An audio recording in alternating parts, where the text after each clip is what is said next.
E eu olho ele, para onde que ele está girando, o que que ele está conversando comigo, qual é a vibração minha ali dentro. O que está acontecendo ali, eu consigo saber isso.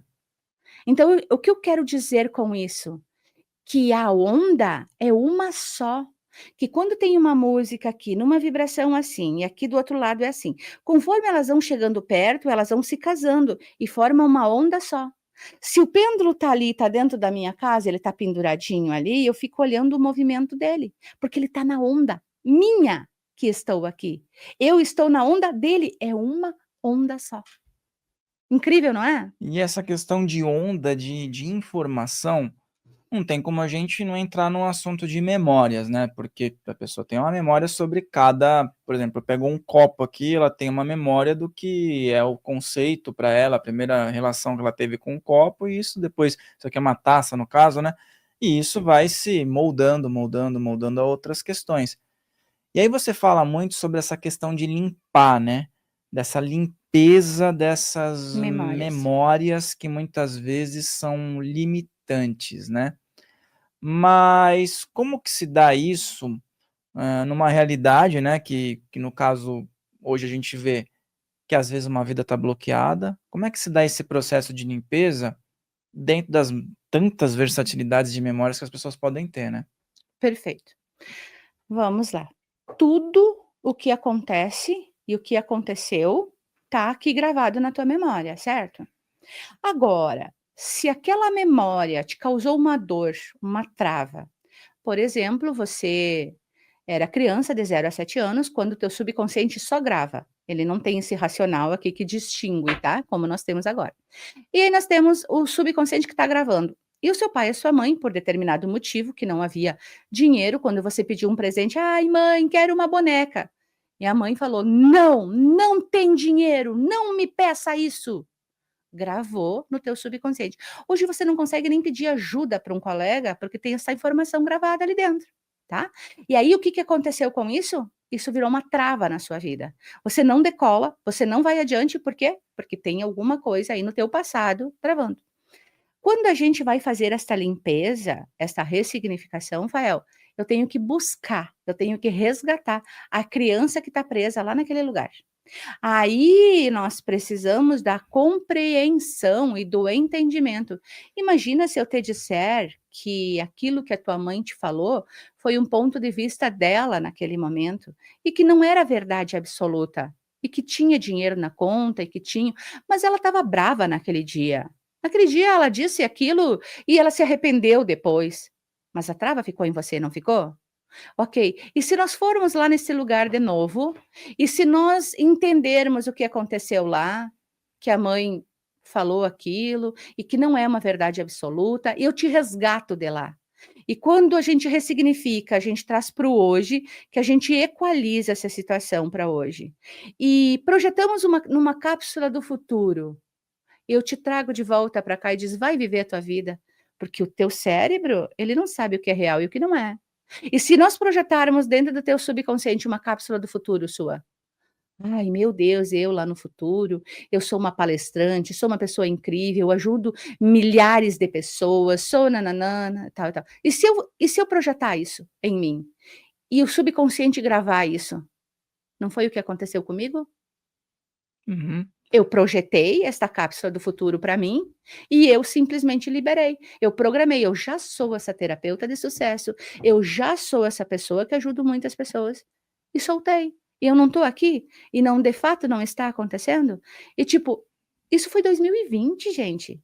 2020 que eu pedi o tempo pro banco e depois de 2 anos eu pedi a exoneração. É muito recente para tudo já ter acontecido na minha vida. Mas é necessário limpar, ressignificar, te buscar pela mão daquele lugar doloroso, entender que você não estava sozinho, equaliza a tua situação e te projeta.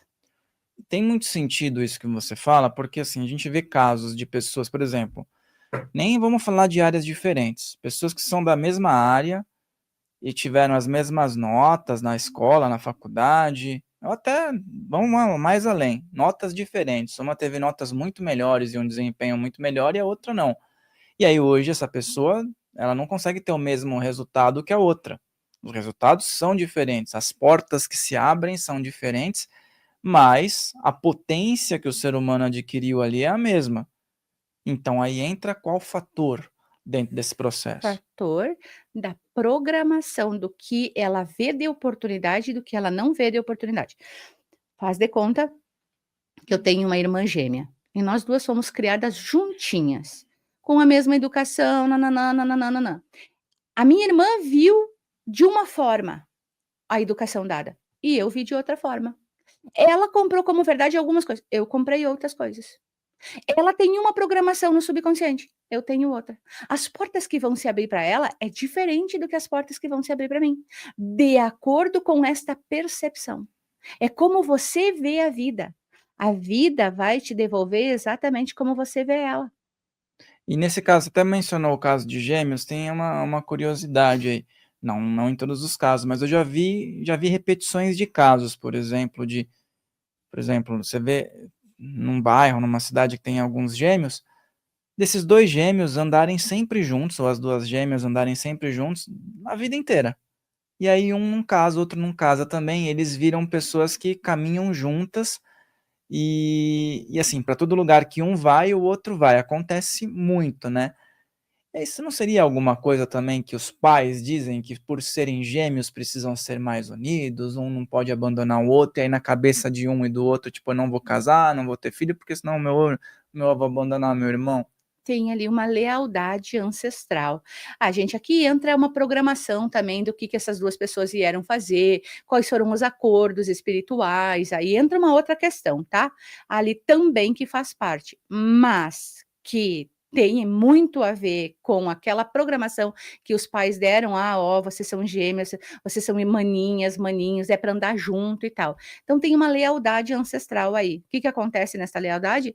Você não abandona, porque é como se tu estivesse abandonando o pai, a informação que ele deu. Aí você não consegue sair daquilo, quando na verdade uma pode fazer uma coisa, a outra pode fazer outra coisa e ambas podem ser incríveis, né. Uhum. Não tem problema nenhum, não precisa estar colada para estar juntas, né. Até porque energia não tem nem tempo e nem espaço. Então poderia E até eu já ouvi recomendações, assim, nesse caso aí de não procura não vestir os gêmeos iguais não, deixa eles apontarem para a roupa que quer, porque esse fato aí, né, é muito comum, né, muito comum. de colocar os gêmeos com roupas iguais, tal. Lógico que as personalidades elas vão ser diferentes, mas eu acho que também tem alguma relação Tem, por em causa da questão, né. identidade, né. Então foi criado sempre com as mesmas roupinhas, tudo igualzinho e tal. Então eles programam neste formato. Então, quando tu deixa o filho ser ele mesmo, que esse é um do caso meu, né, com os meus filhos, eu deixo eles terem a identidade deles, exatamente a identidade deles. Eu sou aquela águia que eu fico olhando lá de cima, tá, e qualquer coisa eu baixo, qualquer coisa e se não eu tenho que trocar o bico aí para poder me atualizar e estar com os meus filhos, né. Porque eles têm a identidade dele, eles têm que fazer a vida deles. No caso dos gêmeos siameses não tem muito o que fazer, né, você já vi vários Sim, vídeos, assim, até de umas meninas que uma casou, ela casou, eu não sei como é que faz com a outra. Vai no pacote, né, porque não se separam nunca, daí não uma se quis separa. casar e a outra acho que não queria casar, alguma coisa assim, só que tipo, casou também, Casou também, não tem casou como porque separar. é, mas querido, daí nós vamos lá nos acordos espirituais, lá elas vieram assim por alguma questão de traumas e de karmas de vidas passadas, e de repente, hoje elas estão ali para viver o dharma, né. Vamos encerrar isso, vamos viver o dharma, vamos parar de causar ali karmas. Não tem como separar, é uma coisa muito Uhum, forte mesmo. muito forte. E aí já que você tocou nisso, a gente tá falando, também tem um processo de cura envolvido nesses casos todos. Mas como é que você vê a diferença de uma nomenclatura de alguém que diz que teve uma cura emocional e outra pessoa que vem e fala: "Não, eu tive uma cura espiritual"? Uhum.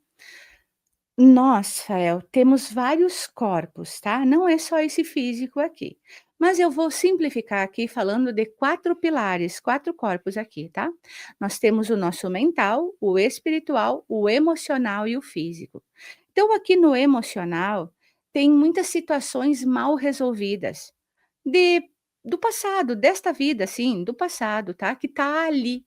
E essa pessoa não consegue se libertar, às vezes é de uma separação, se separou ali e ficou presa no relacionamento, não queria ter se separado, está sofrendo até hoje, está com muita dor, muita mágoa. Aí, tem vontade de se vingar, tem muita coisa aí. E quando ela consegue se libertar desta dor, ela teve uma grande cura, porque ela deixa o passado no passado, entendendo que ele só fez parte dela, ela não fica aprisionada lá. Eu tenho uma cliente, por exemplo, que ela está aprisionada há 20 anos atrás, faz 20 anos que ela se separou. E há 20 anos ela está ali sofrendo. Ela não quer mais aquele marido, ela não queria mais ele, mas ela está ali. Mas eu tinha uma vida boa com ele, eu tinha tudo com ele. E nossa, ele me abandonou. Ele me abandonou. Então ela está parada no abandono lá de 20 anos atrás. Então lá estou eu no processo, fazendo todas essas limpezas, ressignificação, para equalizar ela. Por quê? Porque quando tu solta aquela dor, ela teve uma cura emocional. Aqui nós temos curas mentais, tá? Pessoas que vivem projetando, né, com muita ansiedade, ali vivem no futuro, se esquecem da trajetória da vida, que é viver o aqui e agora, né? Ela fica projetando lá no futuro, fica vivendo lá. Então, uma ansiedade. Depressão é quando tu fica lá no passado, né? E aqui no hoje, quando tu tem essa vida muito corrida aqui, né, que tu fica acelerado, sabe? Aí tu tem as síndromes. Então, quando ali há uma cura, já está no físico, mas é uma situação do mental dela. Aí ela consegue ter o entendimento e esta aceitação. Ah, legal, ok. Esse futuro nem aconteceu ainda. Esse medo que te falte comida, esse medo não sei do que, não é teu. É algo talvez que o teu pai tenha passado, que a tua mãe, que a tua avó tenha vivido. Com fome, né, por exemplo, passou fome, sei lá, alguma coisa assim, e o trauma está na pessoa. E ela está aqui ainda vivendo isso. Então, se libertar disso é poder libertar os ancestrais também. Então, mental, falei, emocional, falei, físico, né, gente? Alguma coisa que o físico esteja falando. Por exemplo, tô com enxaqueca, todos os dias tenho dor de cabeça, tô com enxaqueca. A enxaqueca talvez ela faça tu parar e ela consiga fazer com que tu vá para dentro do quarto escuro e tu consiga lá descansar tua mente. Então ela vem para te proporcionar isso. Talvez você não tá parando para se dar o tempo do teu descanso e ela vem para te mostrar, viu? Você precisa descansar. E aí quando a pessoa entende a sacada que é por que que aquela dor veio? Aquela dor veio para que eu fizesse tal coisa. Ela tem a cura ali. É a sacada que proporciona a cura. Joy Dispenza, ele teve uma cura da coluna dele quebrada, ele curou mentalizando, programando no subconsciente dele, colando célula por célula do corpo. Ele teve uma cura física gigante, né, gente? Gigante. Ele era para estar tetraplégico, mas não. Então, o que eu preciso falar é que essas curas, elas têm que acontecer com esse download. Quando você se encontra, você diz, eu sou o todo. Eu posso. Eu dou conta. Eu sou Deus em ação. Eu faço parte desse campo. Eu estou trazendo vários nomes para vocês entenderem que é todos a mesma coisa. A espiritualidade usa uns nomes e a ciência usa o campo, né? Não utiliza Deus como a gente utiliza. Mas é a mesma coisa que eles estão falando, tá? Então, quando tem a cura, acontece esse download dentro de você e você diz: eu sou a cura, eu vou colar isso. E isso acontece com dinheiro, com prosperidade. Você não espera o dinheiro chegar para te sentir próspero. Tu te sente próspero para o dinheiro chegar. Tu te sente rico para o dinheiro vir para você. Isso olha, é profundo isso. E aí eu vejo que há um grande bloqueio, mesmo que a pessoa sinta, que a pessoa ela comece a pisar nesse terreno, né. Qual que é o grande problema do "e se", 3 pontinhos, né? O "e se" é o mental falando com você. Então é assim, ó, você tá ali te programando o teu subconsciente, eu não sei se é isso que tu tá me perguntando, Isso. programando teu subconsciente que tu é rico, que tu é próspero e vem aquela a vozinha ali dentro do teu mental e fala assim, ó: "Não é nada, olha a tua conta aí, não é nada, tá negativa, tu não tá curado nada", tá. Vem aquela vozinha aí. Então se você deixar esta vozinha tomar conta de você, é porque você ainda não identificou que você tem esta alma desperta que vai falar assim para o teu mental assim ó: "Ô, não tá ainda, mas eu estou chegando lá. calma aí que eu estou chegando. Aí você não deixa a mente te dominar, mas se tu quiser deixar a tua mente te dominar, aí deixa que ela fale: "Viu, tu não é próspero nada. Viu, olha só, isso não deu certo. Isso não dá certo para você". E você: é mesmo, não dá certo". Opa, espera aí, claro que dá, eu já estou aqui, eu já pertenço a esse mundo, eu estou aqui, dou certo sim. Então esse "e se vier", é preciso baixar essa vozinha aí. Se você gostou desse conteúdo, assista o episódio completo, porque a transformação está ali para você. Ou ainda, me chame no WhatsApp 5599945 6041.